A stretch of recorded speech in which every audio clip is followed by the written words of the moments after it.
right, everyone, welcome back. For those of you who are rejoining us, and then for those of you who are watching for the first time, you should check out to the first part of this interview. I'm sitting with Dr. Monfabasi Ette, officially, and we are talking about her experience in clinical pharmacology.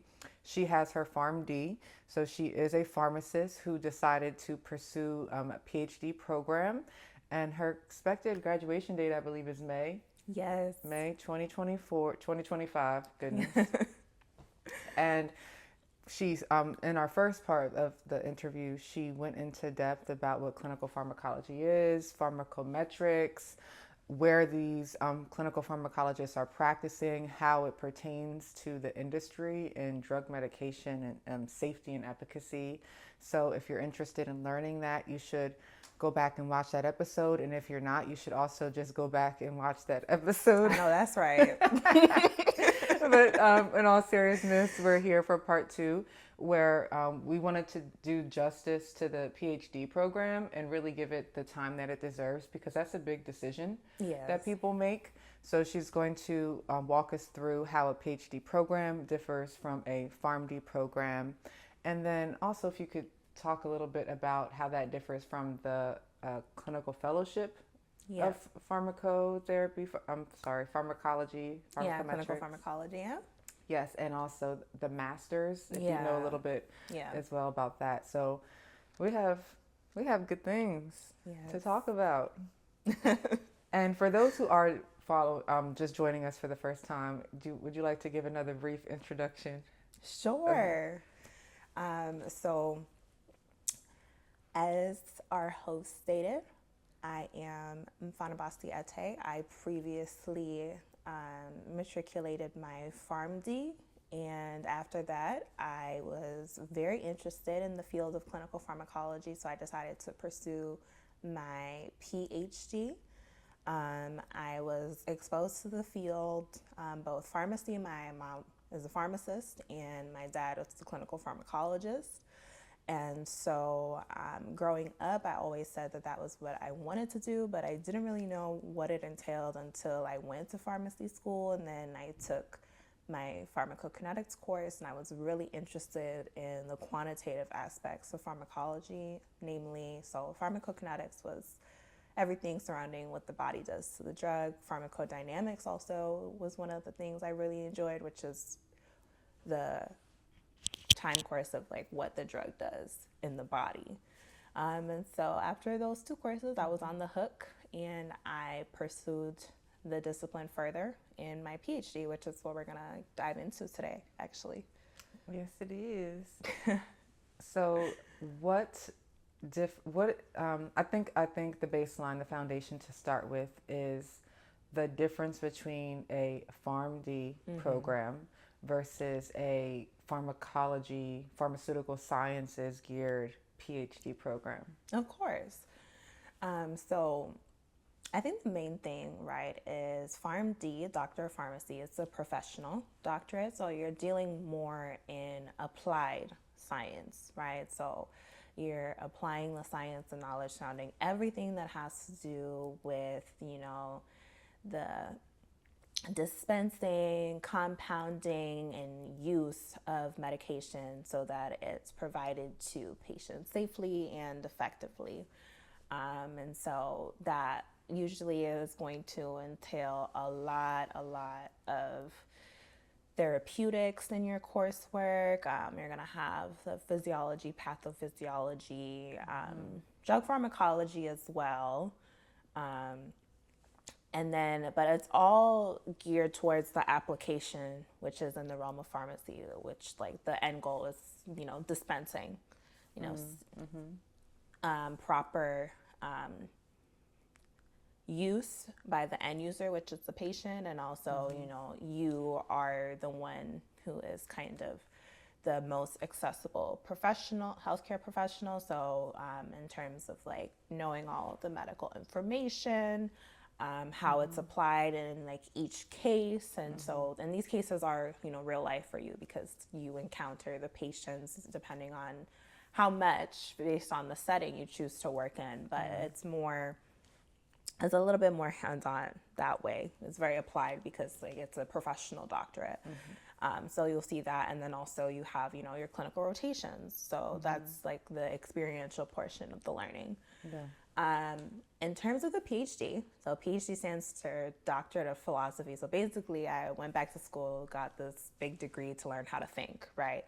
And it's all geared towards theoretical aspects of science, right? So you are basically going and you're pursuing a degree in like this niche research area. So it's a research intensive degree.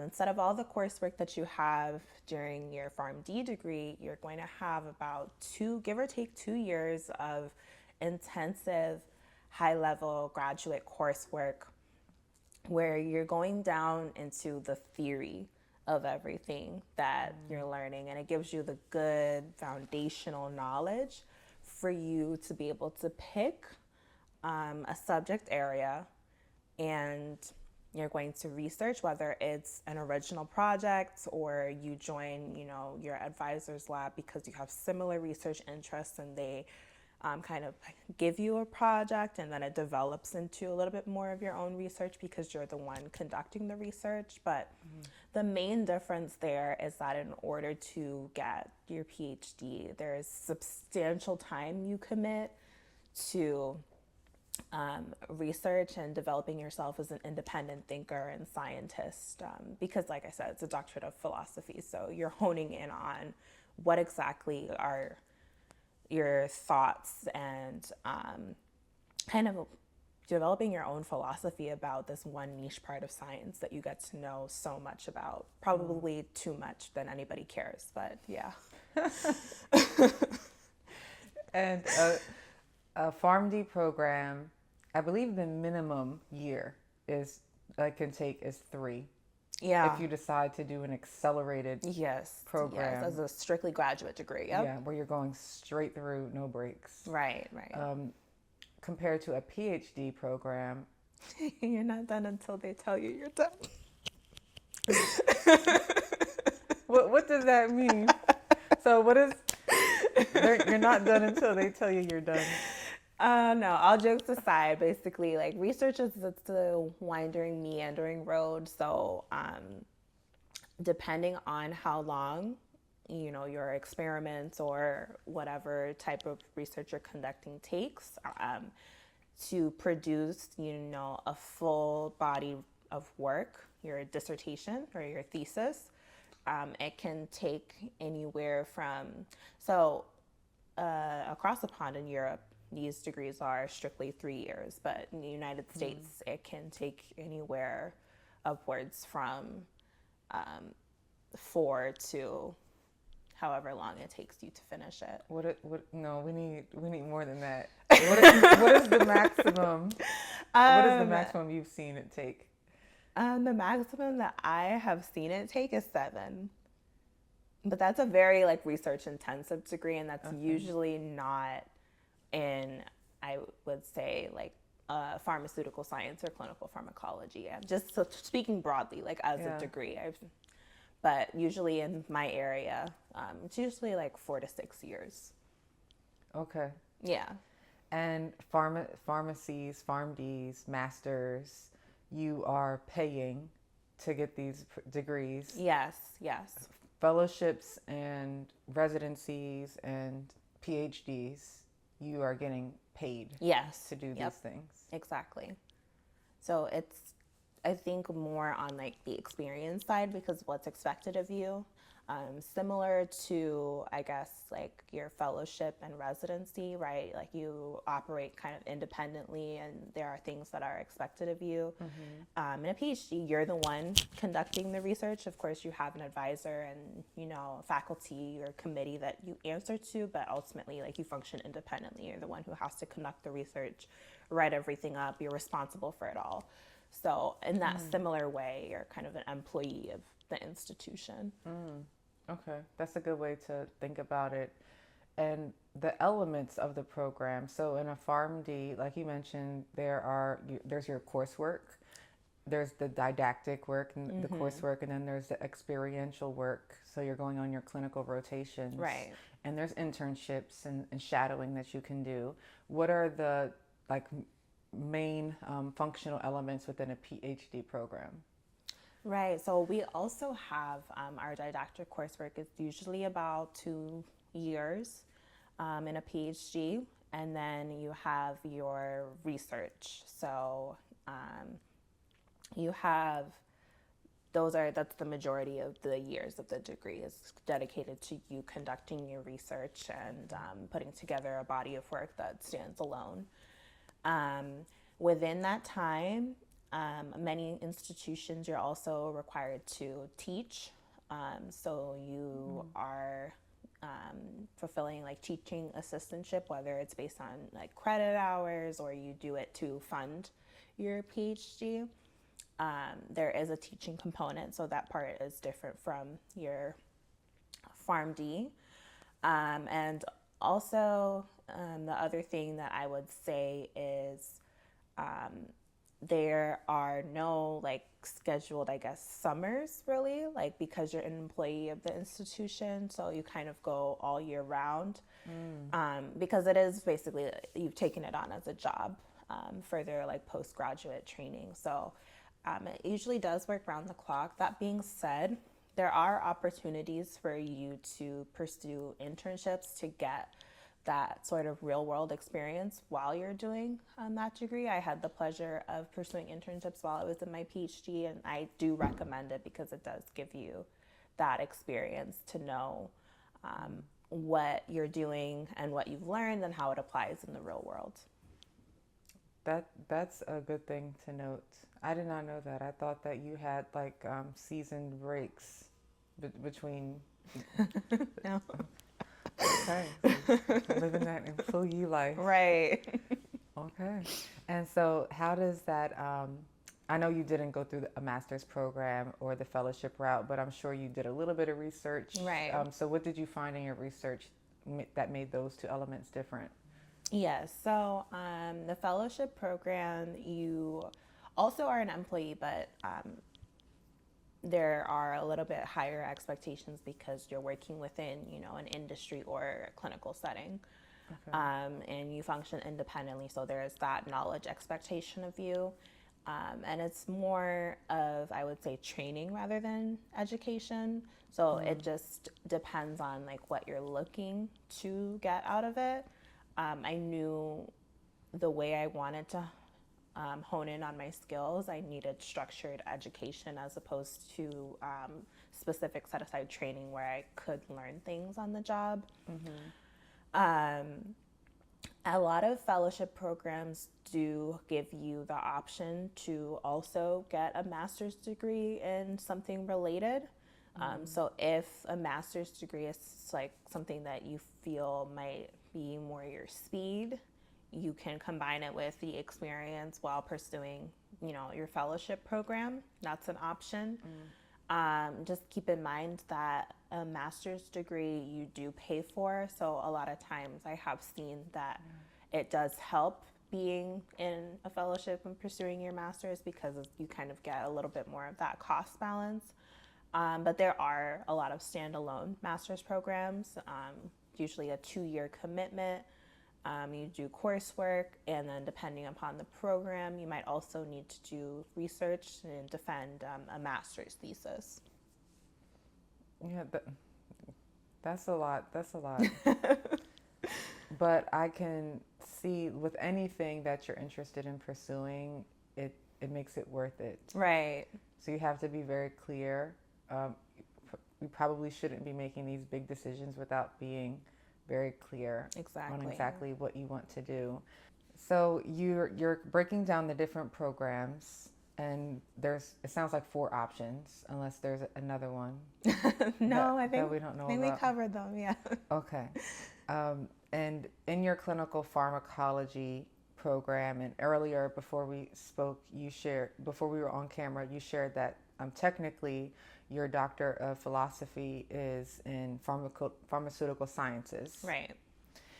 And then you have this specialty in clinical pharmacology, and then which branches into pharmacometrics. Right. Can you talk to us about what your project is? Sure. And sure. before you do that, what year are you? How many years have you been in your program? Okay, so my PhD, I am graduating as a 5th year in the program. Okay. So in PhD speak, that's early. Yeah, that sounds like it. And I will share a little bit about my original research. I guess by the time this airs, they can probably go read my papers, but I won't do a shameless plug. But anyways. No, say it with your chest. Say it with your chest, girl. My research entails, I was looking solely more into the methodology because I wanted to be able to improve and optimize the processes that we use in clinical pharmacology, specifically, right, the quantitative aspect. So I do this little thing called, well, not really little, but modeling and simulation. So we create models as a representation of these systems, whether it be like, cellular level systems, drug binding to receptor within the cell, or, larger systems like representations of the human body. We create models of that so that we can describe what happens, as our kind of baseline process, and also predict what would happen when you add these drugs, which are basically like perturbers of the system. So things change, right, when patients take medications.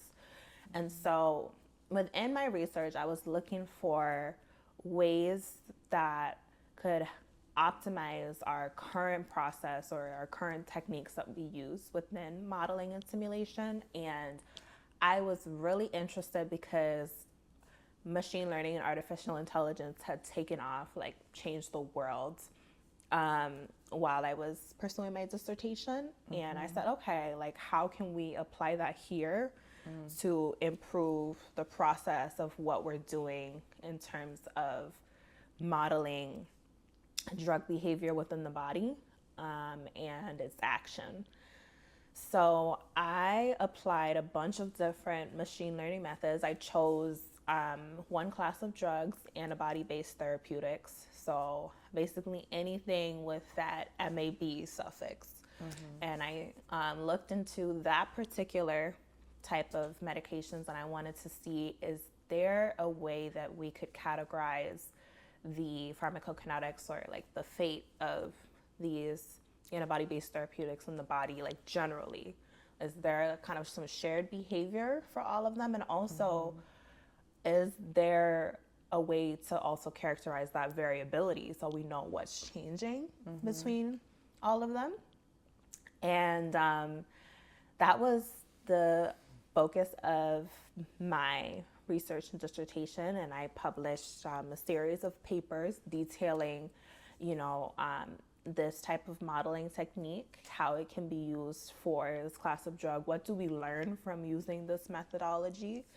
How can it improve and answer questions like earlier on during the drug development process? So it's like, okay, if we know how these types of drugs behave, then what's next? What do we get to predict from this? What else can we learn? What have we yet to learn? So basically streamlining that entire process so we know what questions are left to answer, and if there is like a general central tendency of behavior, so we're not left guessing every time.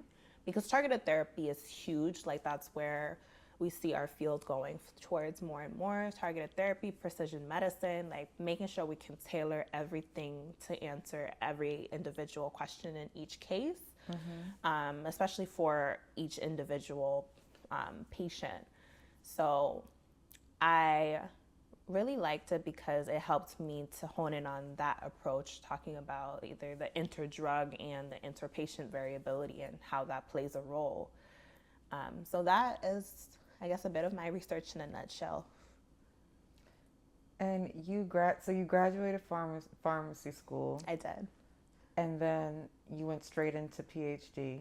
I did. How did you find this project? Because that Girl, how did you even know to look for this? Or tell us a little bit about that process. Yeah, so I think the good thing about PhD, I will say, is those first 2 years. Well, for me, it was a year and one semester where I had coursework, and that allowed me, because I didn't have the research hours that I had to put in, to just do a lot of reading. And I just read so much about so many different things, and I wanted to find, because they always ask you, like, what's the gap in knowledge that you're going to fill with your research? And I'm like, okay, well, I need to know what the knowledge is right now. Like, what do we know? What are we doing really well? And like, what can be improved? And so upon reading so much, I saw, okay, like, nobody has put all of these antibody drugs together in one place and try to see what's the same, what's different. So I was like, okay, I can give it a shot. And my advisor was gracious. Like, he supported me. We drew up the first grant proposal for that, and we said, okay, let's just put all the data together and see like what comes out of it. And then the second proposal, we're like, okay, let's propose this new modeling approach. And then it just kept kind of snowballing into something bigger and bigger every time. And then I respectfully was like, okay, I don't have more to give. So that is why we're graduating after 5 years. But yeah. It sounds like you gave a lot. This is an amazing project. Thank you.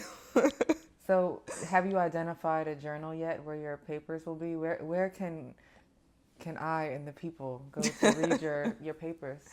So they're in various different journals, and at the time I can't say too much because it depends on which ones accept them.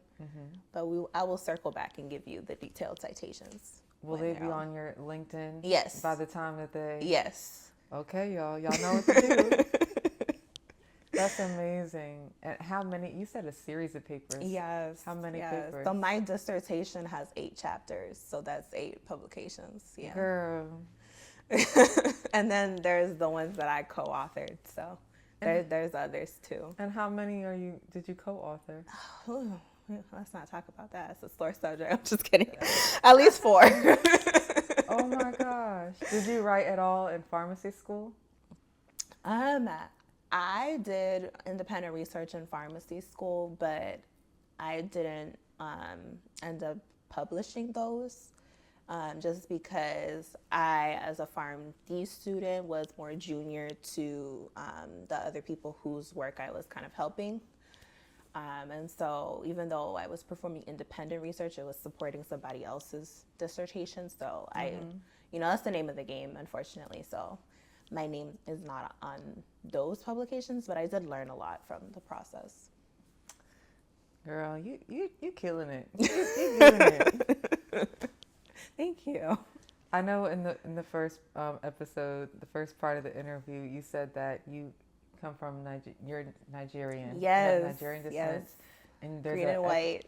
And there's an expectation that you have minimum of 2 degrees. Yes. I would say that you've exceeded the expectations. So you have 3 degrees. Yes. And 12 papers. Yes. Go ahead, girl. So if you can share, this is where I would like us to get a little bit more transparent in the process. Like, what would you say have been the biggest challenges thus far of so far your experience and your personal journey? Sure. So I think I said in the first episode how like PhD is not for the faint of heart, and I think there's so much truth to that statement because I think also just looking at how I transitioned into PhD, so there were various moments in that process where you're very real with yourself and you look at, okay, I'm committing all this time to research and, I've made this choice and I thought through and I was like, this is the choice for me.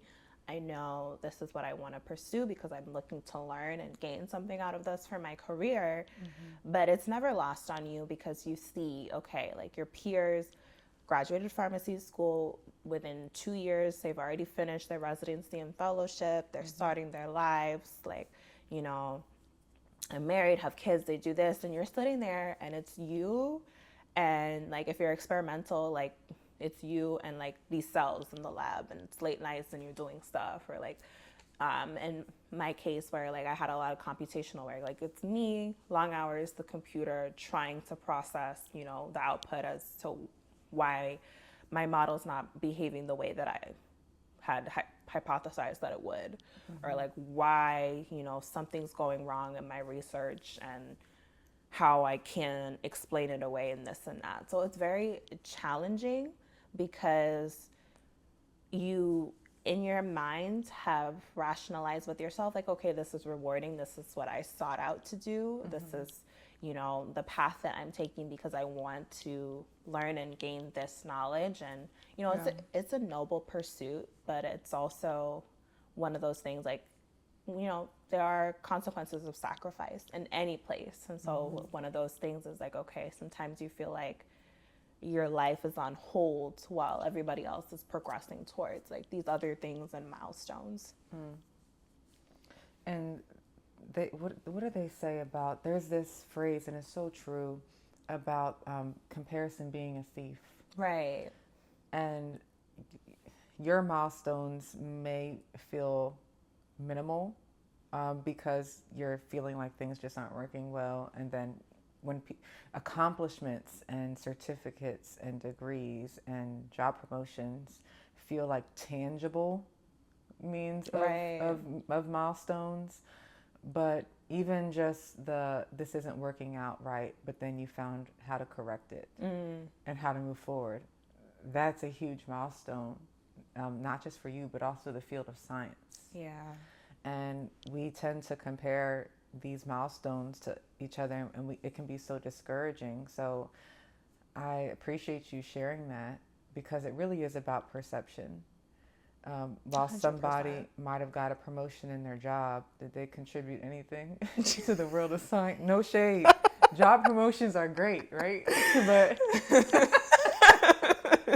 did they contribute something to that could be life-changing, altering to the field of science and how we think about, or how we produce antibody medications and biologics? So what you've done, it was noble, but it's changing the field of medicine. You're contributing to the innovation of medicine. Wow, thank you. Yeah, I'm so proud. Y'all didn't get to hear, but we met. Yes. In our 4th year of pharmacy school. We didn't go to the same pharmacy schools. We had one rotation at the FDA together. And then we didn't really stay in touch afterwards, but we just connected on LinkedIn. Yeah. And then social media is so weird, where you feel like you're still following someone's life, although you don't even speak to them anymore.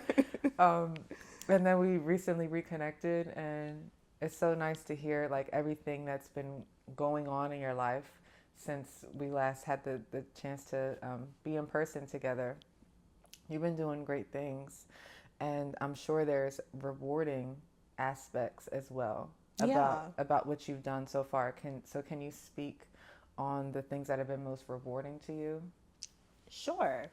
I think, you know, low-hanging fruit, right? Publications, presenting at conferences, you know, finishing up and writing and defending the dissertation. Like, those are, of course, rewarding.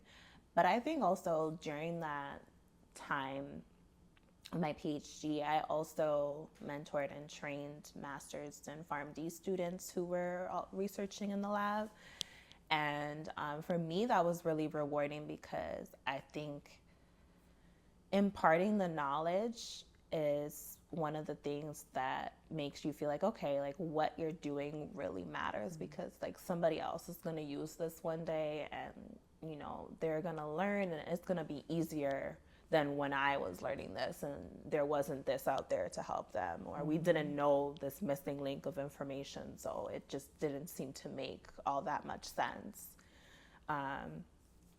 So I think that was one of the main things that was so rewarding during my PhD education, was being able to train other students and just show up for them in that way, especially the PharmD students, because a lot of them didn't always see themselves in the lab. So me being there and like helping them with like research on this side, but also like telling them the things that they need to do to be able to, you know, pass their current therapeutics exam, or like what are the best strategies to study for their NAPLEX, or, you know, the pros and cons of choosing their career path. Like all those conversations were very rewarding to me.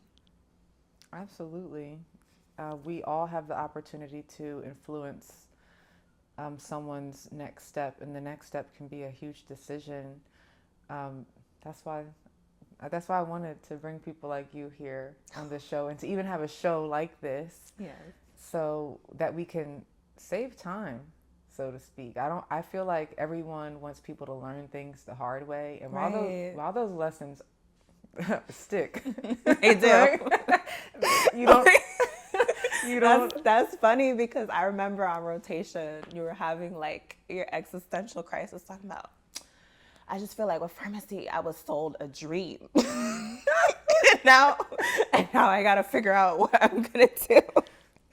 So she's creating the show that we needed at that time. Because pharmacy changed significantly. It did. It was a dream. Yeah, it was. And now it could be a nightmare. Just joking. No, but it has changed significantly, and there was an influx of, because it was a dream job, there was a huge influx of people going into schools. All of these programs were created. I went to school in North Carolina, which I believe is the state in the country that has the highest amount of pharmacy schools. It's super saturated. Yes. In North Carolina, especially finding a job is a jungle out there. And now the saturation, that changed the job because the supply exceeded the demand. Right. So then what happens? Your salary decreases. Yeah. They keep creating ways for you to become more competitive. So now the demand for a residency, a fellowship was increasing. The work conditions weren't ideal. And it was like, hold on now. Hold on. And I had to pay for everything with student loans. Yeah. Not everybody comes from a family where their family can just take care of their schooling. I was fortunate where my mom could do that for undergrad, but she told me, look, graduate school is on you, and I'm not signing that parental plus loan. Like my name shall not be, because that becomes her debt too. Right.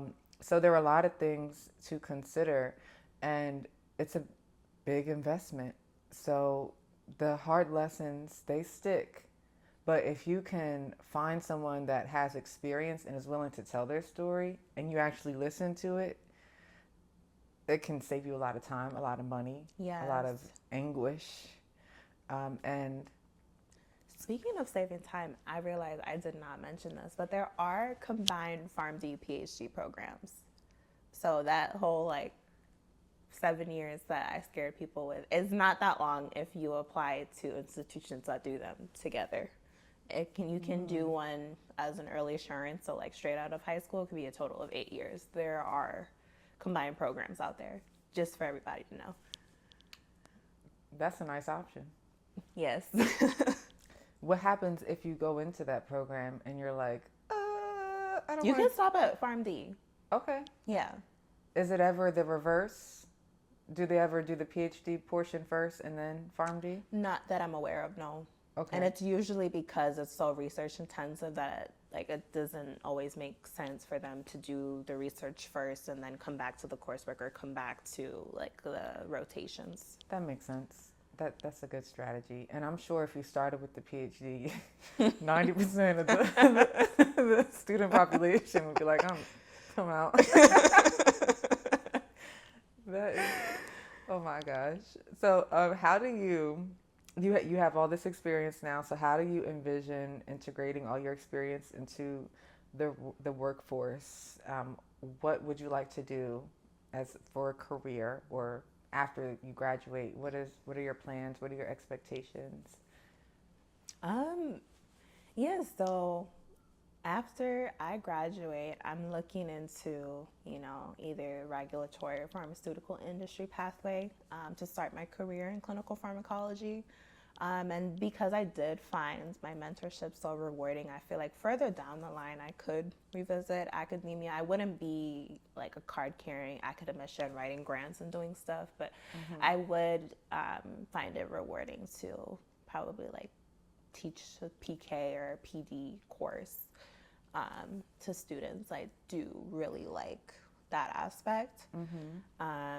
But in terms of what's most immediate, pursuing my career, my first job in Clin Pharm post-graduation, either within a regulatory agency or pharmaceutical industry, because I think that is probably the best use of my talents after all this time I've spent in school. So, And what would your knowledge provide the space? So when someone's considering you as an applicant or a candidate for a position, how are they going to be thinking of you and like how you're going to be benefiting that space? yes, I think I positioned myself uniquely because my thesis did incorporate the artificial intelligence and machine learning aspect that is really crucial now, because it's almost like it's everywhere. It's inescapable. They're creating, machine learning algorithms that do so many things. And I know there's a lot of also doom and gloom surrounding it, talking about like, is AI going to replace pharmacists and this, that, and the third? But I think that expertise is something that is a bit lacking in the field of healthcare or clinical pharmacology and pharmaceutical industry settings also as a whole. So I think bringing that to the table positions me in a way that I would be an asset to wherever I end up working post-graduation. I agree. Thank I you. was just hoping a potential employer might be watching, so that you just sold yourself.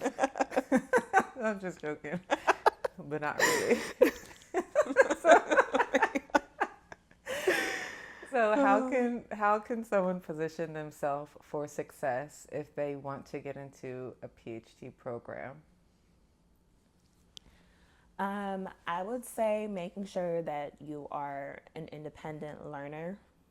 I think becoming an independent thinker is the whole entire process of the degree, right? Because it's doctorate of philosophy, but knowing how you learn and what best suits you and how you can do that, I think is really crucial to success in a PhD. Just because graduate school is an entirely different beast. Nobody is there to hold your hand or kind of give you the ropes and show you the play-by-play of how to do anything. A lot of it you have to just get on your own.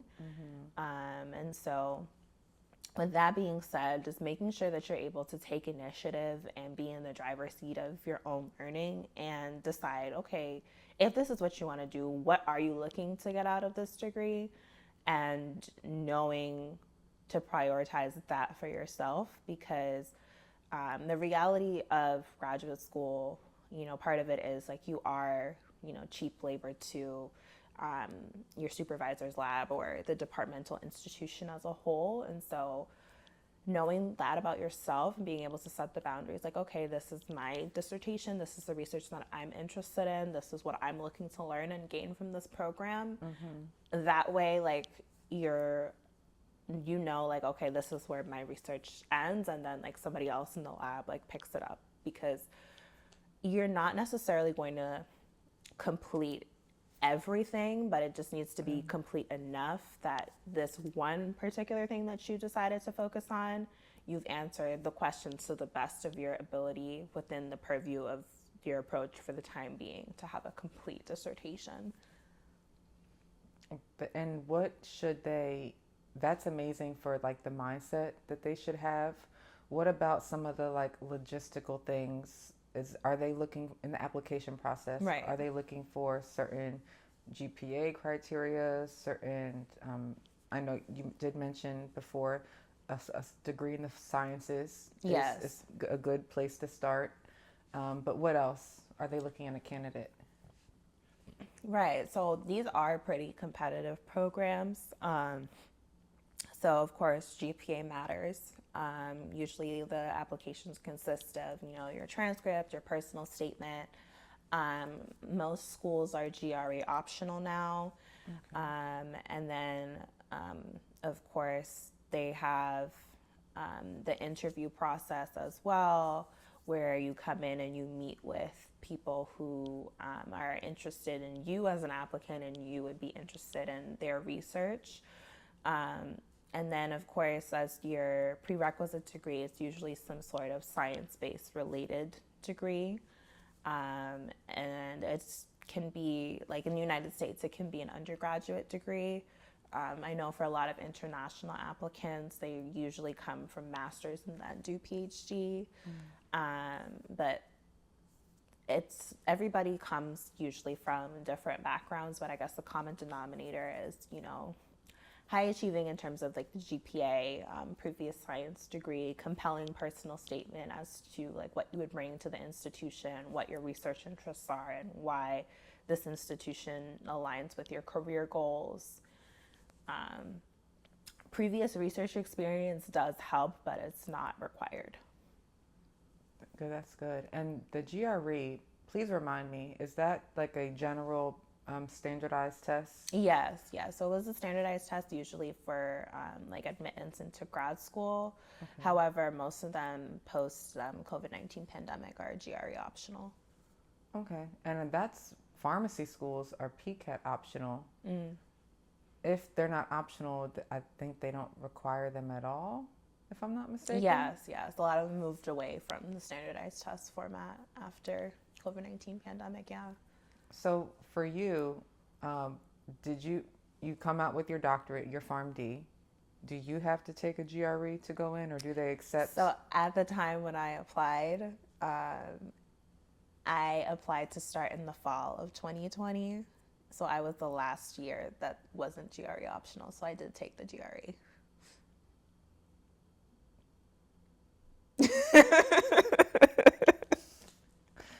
Sometimes it's better to just be silent than to, girl, that's painful. You're telling me I took it. Because the PharmD should Right. have been enough.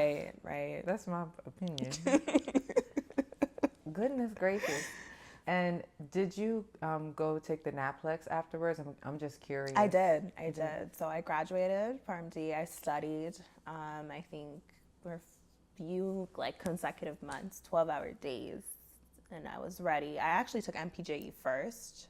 So that was where I was, Massachusetts pharmacy jurisprudence exam. I took that first, and then I took the NAPLEX. So yes, I am a licensed pharmacist still to this day. To this day. That's interesting.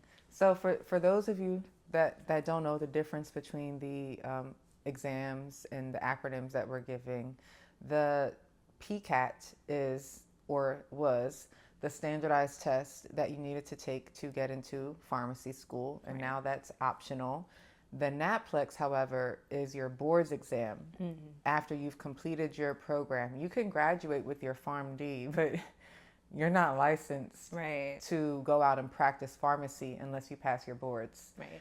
And so that's the NAPLEX is the board exam, and that covers you for the country across America.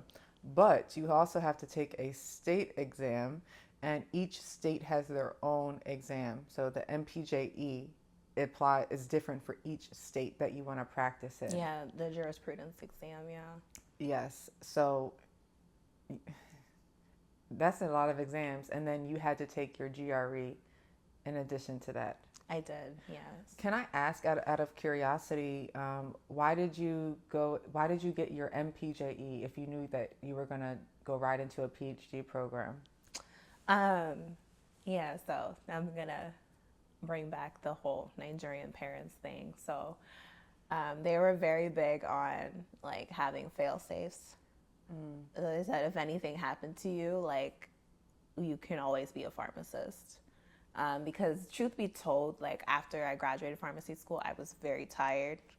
And I didn't know if like putting all my energy into taking the boards and getting licensed was the best thing, because I knew I had to go back to school again in the fall. By that time, I was already admitted and accepted the admission to go to join the PhD program, because I knew that was what I wanted for my career. And so I said, okay, you know, that is a fair point. And so I did what I needed to do.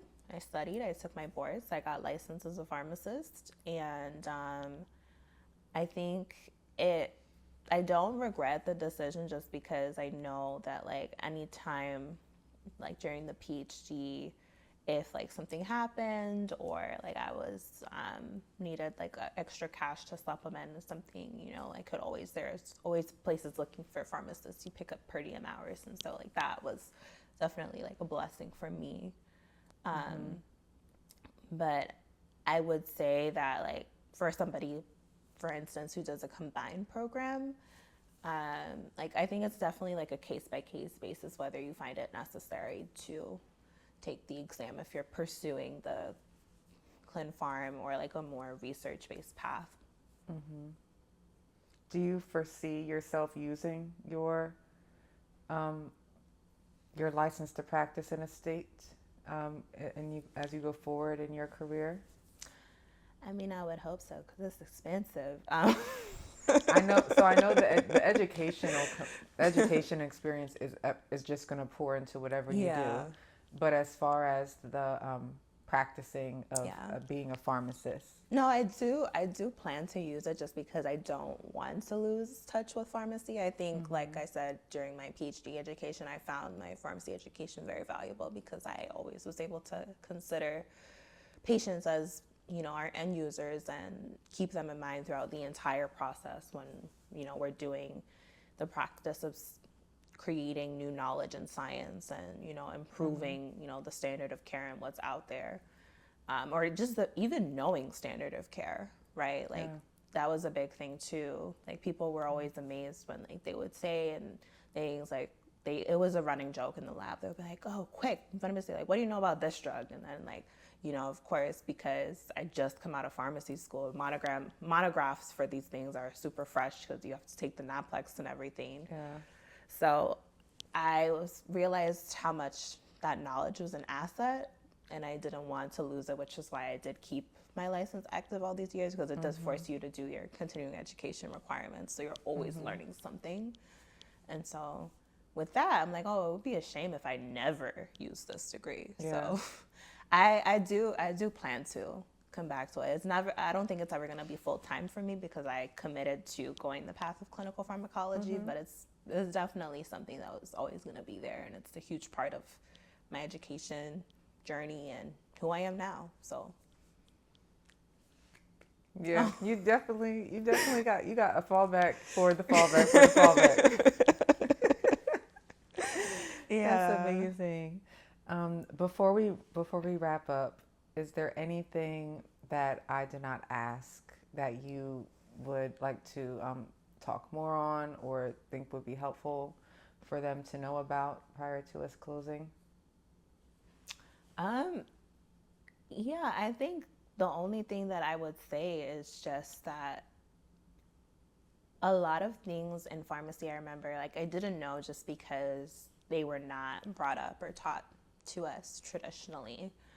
And so I think making sure that you go out and research for yourself where pharmacists are working, like even the most obscure, unorthodox places, because you never know when you could encounter something or come across a discipline that you see a pharmacist working in that you fall in love with, and you're like, oh, this is what I see myself doing. And I think that's also the beauty of this platform too, is just knowing that, okay, there are so many unconventional places where pharmacists are working, and this degree opens up so many doors for me. And I'm so glad you said that, because this is a place to get exposed to it but there's still more work to do. Right. Like here is where you learn about the option or that the industry exists and the different ways that you can get your foot into the door, but you have to also do more seeking of knowledge outside of here. And it's wonderful that people like you are willing to talk about these things and be transparent. I want people to feel like they have a mentor for the hour. When they're listening into these interviews. So I really appreciate you being here once again. I know I said it a lot so far, but I really do mean it. Thank you for having me. Yeah, girl. So I'm excited. And when are we expecting the publications to drop? The publications, all of them should drop by the summer of 2025. Okay. So you could be watching this before then or after then. You'll know. You'll know when it drops. And that's amazing. And we have things to look forward to. And I'm gonna be following you, girl. I'm gonna be seeing what goes on. Thank you. We're gonna have some good things to follow. So thank you everybody for tuning in. And stay blessed and stay curious. We are out. Thank you.